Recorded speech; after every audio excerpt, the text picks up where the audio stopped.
Assalamualaikum warahmatullahi wabarakatuh. Nama saya Mas Rumatul Hasanah, NIM 053, kelas Geografi 2019B. Hari ini saya akan mempresentasikan salah satu materi oceanografi, yaitu materi tentang gelombang laut. Langsung saja kita ke pembahasannya. Pertama-tama kita ke pengertian dulu. Jadi apa itu gelombang laut? Gelombang laut merupakan peristiwa naik turunnya permukaan laut secara vertikal yang membentuk kurva atau grafik sinusoida. Ya, jadi seperti ini ya grafiknya.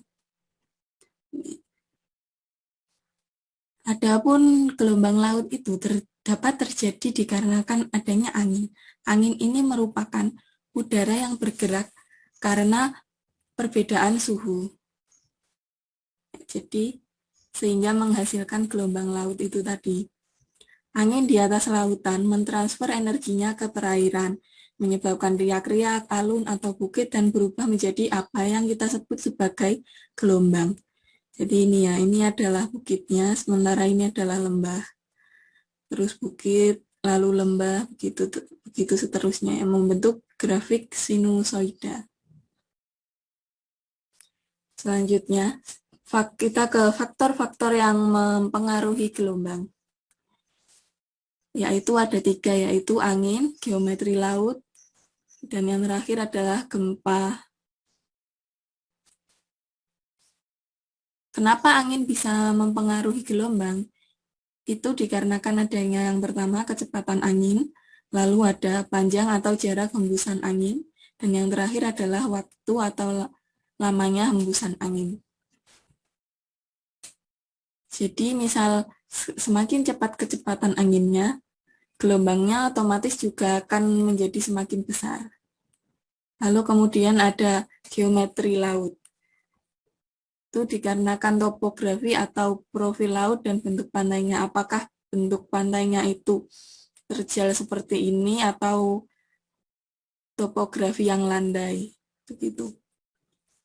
Lalu kemudian faktor yang terakhir adalah gempa. Ini apabila terjadi tsunami. Akan tetapi faktor ini sangat kecil atau minor. Jadi jarang terjadi. Lalu kita ke klasifikasi macam-macam jenis gelombang laut. Yang pertama berdasarkan sifatnya, yaitu ada 2. Yang pertama gelombang laut pembangun atau pembentuk pantai, atau kalau dalam bahasa Inggrisnya constructive wave, yaitu merupakan gelombang yang ketinggiannya kecil, kecepatannya rendah, dan saat gelombang tersebut pecah di pantai akan mengangkut sedimen material pantai. Lalu kemudian kebalikannya yaitu gelombang laut perusak pantai atau destructive wave. Ini gelombang lautnya lebih besar dari yang tadi, ketinggian dan kecepatan rambatnya sangat besar. Dan ketika gelombang ini menghantam pantai, material-material yang tadi dibangun oleh gelombang pembentuk pantai itu bisa-bisa akan banyak terkumpul dan terangkut materialnya ya ke tengah laut seperti itu. Jadi ini berkebalikan dengan gelombang yang pembangun tadi. Lalu kemudian nomor 2, berdasarkan ukuran dan penyebabnya. Yang pertama adalah gelombang kapiler atau capillary wave. Gelombang ini biasa kita sebut dengan riak. Jadi ini adalah gelombang yang paling kecil.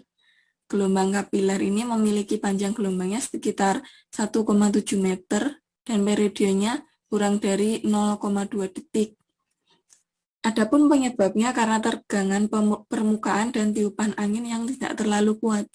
Jadi ini adalah gelombang paling kecil. Lalu ada gelombang angin, sis atau wind wave. Gelombangnya ini agak besar, panjang gelombangnya mencapai 130 meter, periodenya 0,2 sampai 0,9 detik, dan disebabkannya oleh angin yang kencang. Lalu kemudian ada gelombang alun atau swell wave. Gelombang yang panjang gelombangnya ini bisa mencapai ratusan meter.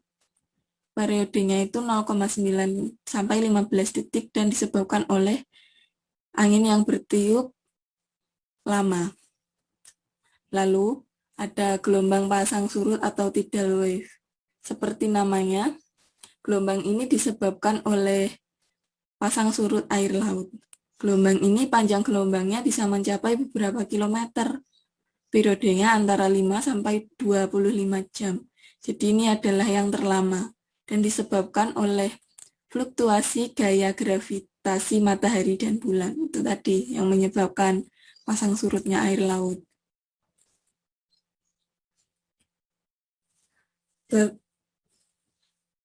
Ternyata manfaat gelombang laut ini memiliki manfaat. Yang pertama, menjaga kestabilan suhu dan iklim di dunia. Kemudian, melalui permukaan ombak terjadi pertukaran gas. Biasanya gas O2 dengan CO2 gitu. Lalu ada meningkatkan kemampuan adaptasi dan keanekaragaman makhluk hidup. Dan kemudian membantu terbentuk dan terjaganya pantai. Ini terbentuk ya. Seperti ini contohnya, ini adalah penyu. Jadi dia untuk kembali ke tempat asalnya, dia biasanya akan mengikuti gelombang laut tertentu ya. Lalu ternyata selain punya manfaat, gelombang itu juga bisa menimbulkan bencana, yaitu bencana gelombang pasang. Apa itu? Bencana gelombang pasang adalah banjir yang terjadi karena penaikan tinggi muka air laut akibat dari fase pasang naik tertinggi rambatan gelombang, panjang dari sumber lain, dan juga akibat dari tsunami juga.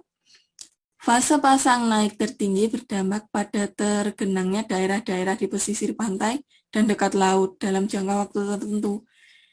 Waktunya biasanya 2-5 hari, tergantung dari tipe pasang surut dan profil topografi daratan di daerah tersebut. Ya, seperti ini contohnya, ini gelombangnya sangat tinggi, ini mengakibatkan bencana gelombang pasang.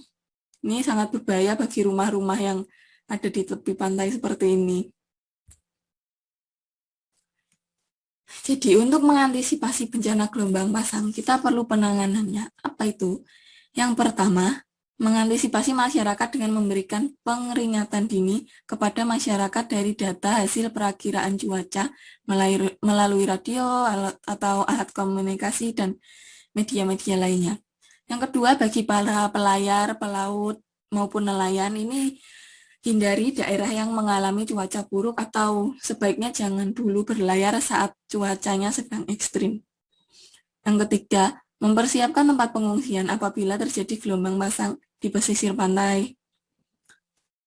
Lalu ada nomor 4, membuat infrastruktur pemecah ombak untuk mengurangi energi gelombang yang datang terutama di daerah pantai yang bergelombangnya besar. Ya, ini biasanya yang dilakukan ya.